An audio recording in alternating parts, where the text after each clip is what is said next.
Prime minister Narendra Modi 2 रोज़ा दौरे के लिए पोलैंड पहुंच चुके हैं। वहां पे उनका बड़ा ग्रैंड इस्तकबाल किया गया। इंटरेस्टिंग बात यह है कि 45 साल के बाद कोई इंडियन प्राइम मिनिस्टर पोलैंड गया। नरेंद्र मोदी एंड जयशंकर जिस तरह की बल्लेबाजी कर रहे हैं दुनिया की जो खारजा पॉलिसी है उस पर, उस पिच पर, उस महाज पर, तो यकीनन उनको जो बैक टू बैक सफलता है इस मैदान में मिलती हुई दिखाई आपको दे रही है। इंडिया बेसिकली ये है कि इंडिया सबसे बड़ी कंज्यूमर मार्केट है। दुनिया में कोई भी मुल्क उनसे जो है ना वो ताल्लुक ख़राब नहीं करना चाहता, क्योंकि हर एक ने अपनी कमोडिटीज़ जो है ना वो सेल आउट करनी है, तो उनके लिए बेस्ट प्लेस जो है ना वो इंडिया है। ठीक है, उसमें सिर्फ इंडिया का फ़ायदा नहीं है, उन कंट्रीज़ का पर्सनल इंटरेस्ट बहुत ज़्यादा है, उनको बहुत फ़ायदा होता है इंडिया से, क्योंकि इंडिया इस टाइम बिजनेस हब है। उसके बाद इंडिया एंटरटेनमेंट हब बन चुका है। उसके बाद इंडिया कह लें कि टेक हब बन चुका है। और एजुकेशन का आपको पता है कि कितनी एजुकेशन रेशो कितनी बढ़ रही है इंडिया में। देखिए इस वक्त तो पाकिस्तान के अपने हालात पाकिस्तान के कंट्रोल में नहीं आ रहे, तो बैरूनी ममालिक से ताल्लुकात और उसको मेंटेन रखना वो तो अभी बहुत दूर की बात हो चुकी है। इस मौजूदा वक्त में पाकिस्तान के अपने नेबर से भी अच्छे ताल्लुकात नज़र नहीं आ रहे। तो इंडिया इस चीज़ को बड़े अच्छे से लेता है और कह लें कि इंडिया इस चीज़ को अपनी स्ट्रेंथ भी समझता है। और इसी के साथ साथ हमने ये भी नोट किया है कि जब भी किसी कंट्री पे बुरा वक्त आता है, इंडिया सबसे पहले पहली सफ में उनकी मदद के लिए खड़ा होता है। हमने श्रीलंका को देखा कि जब श्रीलंका दिवालिया होने के दहाने पे था, इंडिया उनकी मदद को आया। इसी तरह हमने बांग्लादेश को देखा, हमने अफगानिस्तान को देखा, और इसी तरह तुर्की में जब अर्थक्वेक आया तो इंडियन आर्मी वहाँ पे पहुँच गई उनको रेस्क्यू करने के लिए। क्या कहना चाहेंगे डॉक्टर साहब? इंडिया के प्राइम मिनिस्टर नरेंद्र मोदी 2 रोज़ा दौरे पर पोलैंड पहुंच चुके हैं और वहां पर उनका बड़ा ग्रैंड, बड़ा वार्म वेलकम किया गया। हम देख रहे हैं कि किस तरह वो दुनिया पर राज करते हुए दिखाई दे रहे हैं। एक तरफ इंडिया की नेबरहुड फर्स्ट पॉलिसी है, हम देख रहे हैं कि अपने इर्द गिर्द के बहुत सारे ममालिक से बना कर रखे हुए हैं। पूरी दुनिया पर ऑलरेडी वो गालिब आ चुके हैं। क्या कहना चाहेंगे उनके इस दौरे के हवाले से?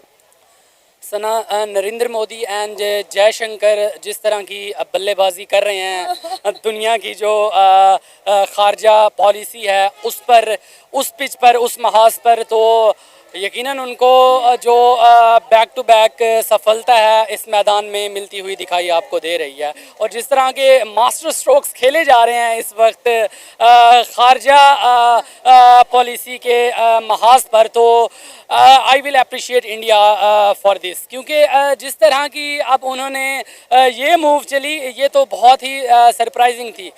इस विज़िट से पहले यहाँ तक तस्वुर किया जा रहा था कि नरेंद्र मोदी को चाहिए कि यूक्रेन के दौरे पर अगर वो जाए तो वो फ़ज़ाई जो रूट है वो इंडिया का इख्तियार करते हुए, राधे राधे करते हुए रशिया को फिर यूक्रेन में जाए। एक्चुअली जो है ना वो इंडियंस तो हर जगह पे मौजूद हैं। आप पूरी दुनिया में जो है ना वो देख लें, अब वो उनके मेन सिस्टम में जो है ना वो कह लें कि वो रीढ़ की हड्डी जो है ना वो इख्तियार करते जा रहे हैं। तो ऑब्वियसली बात है, क्योंकि सबसे बड़ी जो है ना वो वर्किंग फोर्स जो है ना वो इंडिया की है, और इसी वजह से जो है ना वो इंडिया बेसिकली ये है कि इंडिया सबसे बड़ी कंज्यूमर मार्केट है।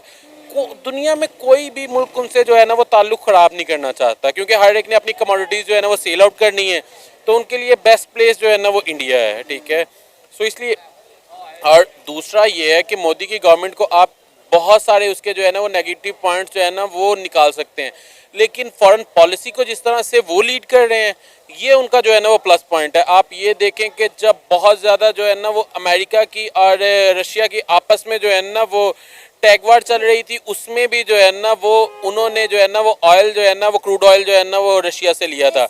इवन के हमारा, हालांकि हम जो है ना वो ज़्यादातर जो है ना वो अमेरिकन साइड पे बाइस्ड होते हैं, फिर भी हम जो है ना वो रशिया से जो है ना वो ऑयल नहीं, उनके डर से, अमेरिकन के डर से जो है ना वो ऑयल नहीं बाय कर सके थे, लेकिन उन्होंने अपनी इकोनॉमी के लिए जो है ना वो क्रूड ऑयल भी वहाँ से जो है ना वो बाय किया था।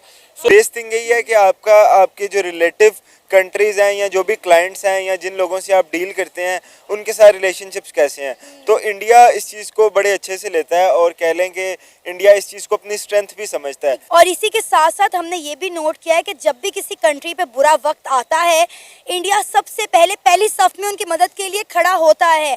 हमने श्रीलंका को देखा कि जब श्रीलंका दिवालिया होने के दहाने पे था, इंडिया उनकी मदद को आया। इसी तरह हमने बांग्लादेश को देखा, हमने अफगानिस्तान को देखा, और इसी तरह तुर्की में जब अर्थक्वेक आया तो इंडियन आर्मी वहाँ पे पहुँच गई उनको रेस्क्यू करने के लिए। ऐसे ही है बिल्कुल। अब जैसे अब बांग्लादेश के साथ भी जो तनाज़ा चल रहा था इंडिया का, उसमें भी इंडियन आर्मी ने काफ़ी उनको अच्छा ट्रीट किया, और मतलब पोलाइटली जैसे रिक्वेस्ट कर सकते थे वो लोग, उन्होंने उस तरह से उस चीज़ को स्टिल देख रहे हैं। और बात करते चलूँ मोदी जी की, मैं बात करना तो नहीं चाहता था, बट उनकी जो कह लें कि परफॉर्मेंस है वो इतनी अच्छी है कि हम इग्नोर नहीं कर सकते। दुनिया का एक बहुत बड़ा मुल्क जो कि इस वक्त हालत जंग में है यूक्रेन के साथ, उसका इंडिया पर एतमाद करना इस एतबार से, और इंडिया का रशिया को इस एतबार से मुतमईन करना कि आपके ख़िलाफ़ किसी किस्म के इकदाम का हिस्सा नहीं बनेंगे, लेकिन हमारे जो डिप्लोमेटिक रिलेशनशिप है उस पर किसी किस्म की आंच हम नहीं आने देंगे, चाहे वो रशिया के साथ हो चाहे वो यूक्रेन के साथ हो। तो दोनों फरीक को मुतमईन करना और उनको मिलाकर इस तरह के कामयाब दौरे करना यकीनन एक खारजा पॉलिसी की कामयाबी है ये। देखिए, अगर हम बात करें डॉक्टर जयशंकर की, तो उनका बहुत बड़ा किरदार है जिस तरह वो अपनी फॉरेन पॉलिसी को लेकर चल रहे हैं। अगर हम अपनी फॉरेन पॉलिसी की बात करें तो ना तो हमारी इंटरनल पॉलिसीज़ कामयाब हैं, और हमारी फॉरेन पॉलिसी की हम क्या ही बात करें। पहली बात, तो हमें पता ही नहीं होता कि हमने किसी इंटरनेशनल फर्म पर या इंटरनेशनल दौरे पर अपने किस जो है ओहदेदार को भेजना है। अगर कोई चला भी जाए तो ये समझ नहीं आती उसे कि उसने वहाँ जाके बात क्या करनी है। हमारी foreign policy is totally based on the ministers personal interest, to be very honest. क्योंकि मुझे नहीं लगता कि यहाँ पर फॉरेन जो भी लोग हैं फॉरेन कंट्री से वो आते हैं या कोई इन्वेस्टमेंट करते हैं, सबसे पहले हमारी डेवलपमेंट यहाँ पर ज़ीरो है, यहाँ पर इन्वेस्टमेंट ज़ीरो है, बिज़नेस का यहाँ पे बेड़ा गर्क हो चुका है। दूसरी ये चीज़ कि मुझे नहीं लगता कोई भी इस तरह की पॉलिसी या प्लेटफॉर्म क्रिएट किया गया है। देखें, पहले पाकिस्तान में शायद पिछले दौर में कोई कैरियर फेयर्स वगैरह होते थे, ठीक है, स्टूडेंट्स जाते थे, अप्लाई करते थे, CV ड्रॉप करते थे, काम मिलता था, निकल जाते थे लोग।